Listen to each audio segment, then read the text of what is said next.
Alright, good afternoon, and I am back today with another video. Now, I want to do a video today on something that I've been thinking about a bit lately. I've been thinking about this topic lately because I was recently looking through the Illinois Entertainer. Now, the Illinois Entertainer in the Chicagoland area is a magazine that has a lot of concert information on it. It tells you what bands are playing, when they're playing, talks about all the obscure bands playing different places, and also all the major bands playing as well. So I was looking through there, and Chicago has some major music festivals, Lollapalooza's in Chicago, but you also have some others as well, like Riot Fest.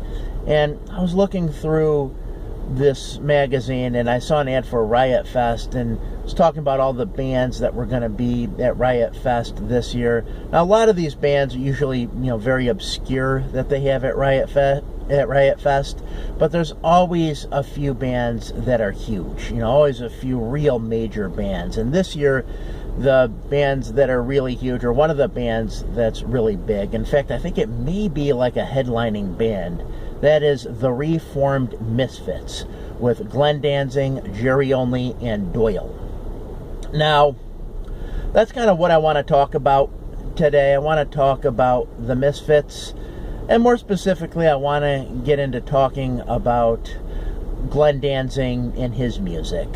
So, now for those who don't know, Misfits are a major punk band. They formed in 1977, began putting out albums. They weren't really very big when they came out, which is kind of surprising. People may not know that. They actually weren't really too big a band. As time went on, they became more famous. And as time went on, you started seeing more people wearing Misfits shirts, and, they started becoming more well-known, probably because of Metallica covering a couple Misfits songs. I think that was the reason. That kind of got the Misfits out there more, because the Misfits music wasn't really very commercial. It was, they definitely had very strong hooks in their songs. The songs were very well written, but there are always things in Misfits songs that couldn't really be put on the radio, so they weren't.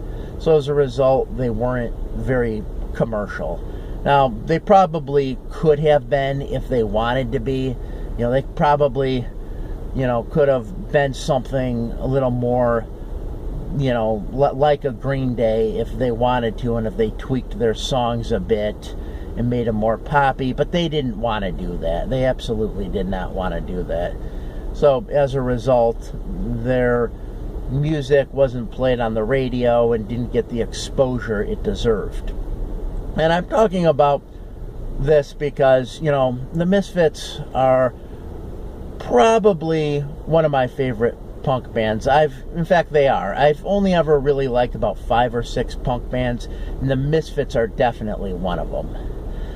Misfits, like I said, formed in 77, and they formed as a result of, and a lot of other punk guys were like this in punk bands. They were just fed up with what had happened to the music scene. Songs were becoming longer, solos were becoming longer and drawn out. There were long drum solos on albums, and a lot of the guys in punk bands got fed up with that. Music was getting just more progressive. It had more of a progressive rock sound to it. Now, I myself love that kind of music. I'm a big fan of it, but the punk musicians of the day were fed up with it. They wanted to strip everything down, have like strong hooks in the songs, and make it more about the song itself. And that was what these bands did. Now, the Misfits, like I said, they were not around too long. They did break up. They broke up in 83. So, like I said, this concert will be the first concert that they've played since 1983, and I believe they're only doing a few concerts. Now, how the Misfits broke up, I've never fully understood, but I did hear a podcast recently with Jerry Only on it, and he did say that he and Glenn Danzig had a falling out over drummers. I guess there was some argument they had over what drummers they should use, and things got kind of heated, and it ended in the band breaking up. And bands sometimes do end over stupid reasons like that. It's a shame, but that does happen. But after that, Glenn Danzig, who I believe actually had a background in photography, I wanted to say, but after that, Glenn Danzig then formed Sam Hain. Sam Hain didn't last too long, and after Sam Hain, he went and formed Danzig. Now, I'm a huge Danzig fan. I'm actually a bigger Danzig fan than I am a Misfits fan. Like Danzig a lot. I think Danzig's got some excellent music.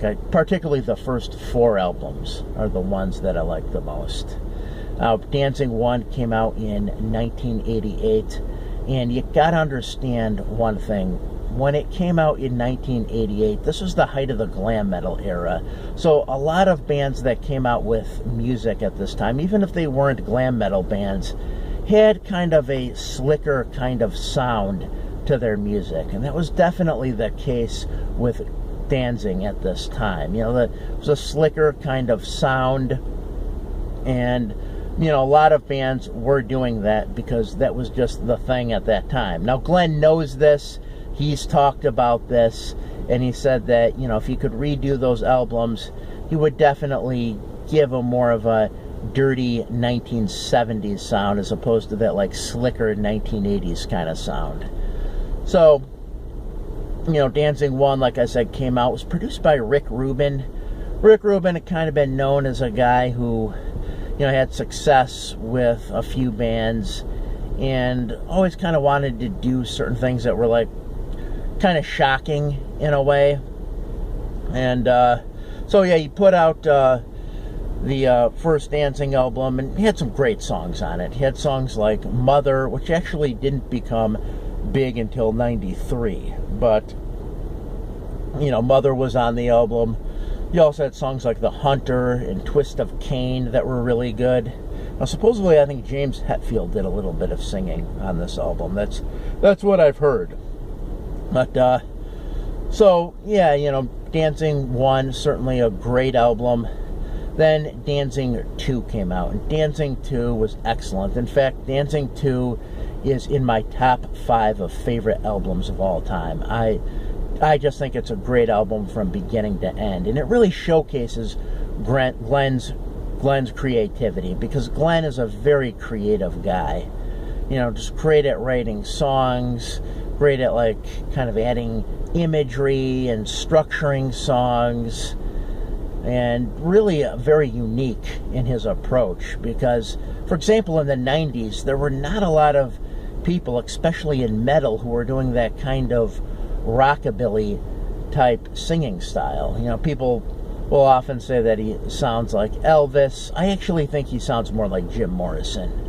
But so he definitely added that to metal, and like I just said, people were not really doing that, and he brought that, and it definitely worked. And also on these early Danzig albums, you had the classic lineup, Eerie Von on bass, John Christ on guitar. Now, John Christ was an excellent guitarist. He definitely added a very kind of eerie dimension, or very kind of mysterious sound to Danzig's music, and it definitely worked very well. I mean, his solos were very good. Just a very great guitarist. So then after Danzig 2 came out, they came out with Danzig 3, How the Gods Kill. Now again, Danzig 3, also a great album. All the songs also really well structured, really well thought out, very creative stuff on that album. The solos are excellent. Again, John Christ delivers some real kind of like mysterious sounding kind of solos. They're very melodic, that I really liked a lot.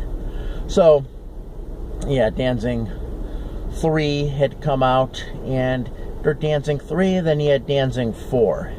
And Danzig 4 came out at a time when Danzig was starting to gain some popularity and some momentum. He was doing big festivals.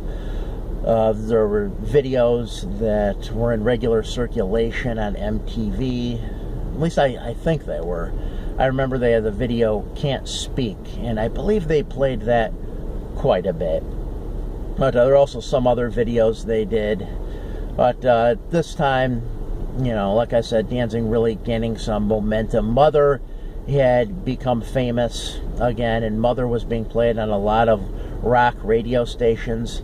In fact, now I think it's a song that's regularly played on, any rock radio station in any city. You could usually hear that song, usually sandwiched between a couple AC/DC songs. But yeah, you do hear that on rock radio stations to this day. But yeah, so after this time, Danzig then put out Danzig 5, and Danzig 5 was a departure from Danzig's sound. And fans were upset with this. A lot of fans didn't really care for it, because sometimes, or a lot of times, a band will want to try new things, and usually it's because they want to explore new avenues, new areas with their music. But other times, and that was the case with this album, other times they kind of want to do what's popular at the time. And at this time, what was popular was that industrial, metal sound that had become popular, that 9 Inch Nails kind of sound. And I was never really that big into that. I liked Ministry maybe a little bit, but I was never that into that kind of a sound. So after that, it kind of upset fans a bit. And also the classic lineup had broken up as well. They were not on the 5th Danzig album. John Christ, I guess he had gotten fed up with Danzig. He left the band. Yuri Von left the band. Chuck Biscuits, I believe, had left. So the classic lineup at this point was gone. And, be a little while before Glenn Danzig would kind of come out with an album that would be kind of a revival, kind of a return to his roots. And that was the album, and I hope I'm saying it right, it was called Blood Red Sabbath. I believe that was the name of it. I got the album, and I listened to it a lot when I got it. It was a good album, and it was definitely a return to Danzig's roots. Definitely had that classic Danzig sound. Because when a band says they're gonna, return to their roots on an album, you never know if they are. A band will say they're gonna return to their roots, and then you listen to it, and you find out they never do. But in this case, it seemed Danzig really did return to his roots on this album. Definitely had kind of an older kind of metal sound to it. I know Danzig said he wanted to record the album with analog equipment, and that was exactly what he did. He got some analog equipment and kind of wanted a 70s rock sound to the album. So yeah, so that was one of the more recent Danzig albums. And in addition to this, Danzig also has other projects. Like I said, very creative guy. He has written songs for other people. I know he's written songs for Roy Orbison and Johnny Cash. Most people probably don't know that, but he actually did do those things. And he also has a comic book series as well, although I've never read it. I think it's more horror comics and stuff. I guess he's had that for a while, but like I said, I've never seen one of his comic books. But yeah, so it's definitely something I wanted to talk about. Oh, another thing I do want to add is a few years ago at a Danzig concert, I think someone had their phone and they went, I think it was backstage at a Danzig show, where Danzig was arguing with a member of the opening act. I think it was a guy from a band called the Northside Kings, and there was some pushing, and then the guy hit Danzig. Danzig fell down. You know, people said he got knocked out. I don't know if he did or not. He was knocked down. And then, you know, after that happened, people began criticizing Danzig and making fun of him. And I thought that was unnecessary for people to do that. You know, they should just let that go. That happened a while ago. You know, it just so happens someone had a phone and recorded it, but it's really something people should just drop. It is out there. It is on YouTube. I think it has quite a few hits. But, you know, it's not something people should bring up. But, yeah, so that's, you know, just the things that I wanted to say on Danzig. Like I said, really like his music. Really big Danzig fan. And wanted to do this video because I did see that, you know, the Misfits were reforming and that they were going to be at Riot Fest. So that's all I have from now. If you watched this video, as always, I thank you for watching.